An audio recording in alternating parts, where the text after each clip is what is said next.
কুমিল্লা মহানগর বিএনপির দ্বিবার্ষিক সম্মেলন অনুষ্ঠিত।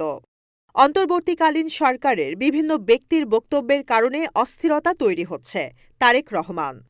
বিএনপির ভারপ্রাপ্ত চেয়ারম্যান তারেক রহমান বলেছেন, আজকে যারা অন্তর্বর্তীকালীন সরকারে আছেন তাদের বিভিন্ন বিষয়ে জনগণের মনে প্রশ্ন দেখা দিয়েছে, কিন্তু আমরা চাই এই সরকার সফল হোক। কারণ বাংলাদেশের মানুষ মনে করে সরকারের ভেতরে বিভিন্ন ব্যক্তি বিভিন্ন রকম কথা বলছে, যে কারণে বিভিন্ন স্থানে অস্থিরতা দেখা দিয়েছে।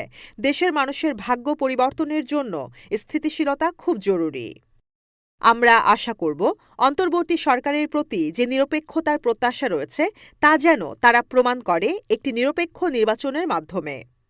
আজ মঙ্গলবার কুমিল্লা টাউন হল মাঠে কুমিল্লা মহানগর বিএনপির দ্বিবার্ষিক সম্মেলনে ভার্চুয়ালি যুক্ত হয়ে প্রধান অতিথির বক্তব্যে এসব কথা বলেন তিনি আরও বলেন, দেশে মানুষের ভোটের অধিকার যত নিশ্চিত হবে বিএনপির ভিত্তি তত মজবুত হবে।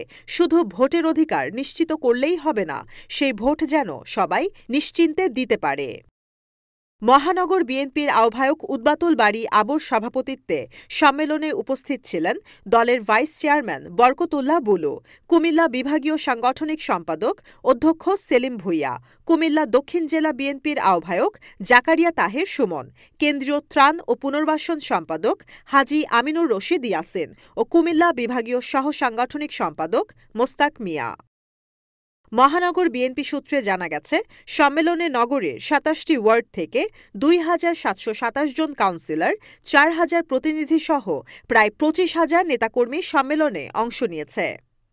প্রতিদ্বন্দ্বী প্রার্থী না থাকায় বিনা প্রতিদ্বন্দ্বিতায় সভাপতি পদে উদ্বাতুল বারী আবু, সাধারণ সম্পাদক পদে ইউসুফ মোল্লা টিপু ও সাংগঠনিক সম্পাদক পদে রাজিউর রহমান রাজীব। কাউন্সিলের প্রধান নির্বাচন কমিশনার অ্যাডভোকেট আলী আক্কাস স্বাক্ষরিত এক চিঠির মাধ্যমে এ তথ্য জানা গেছে।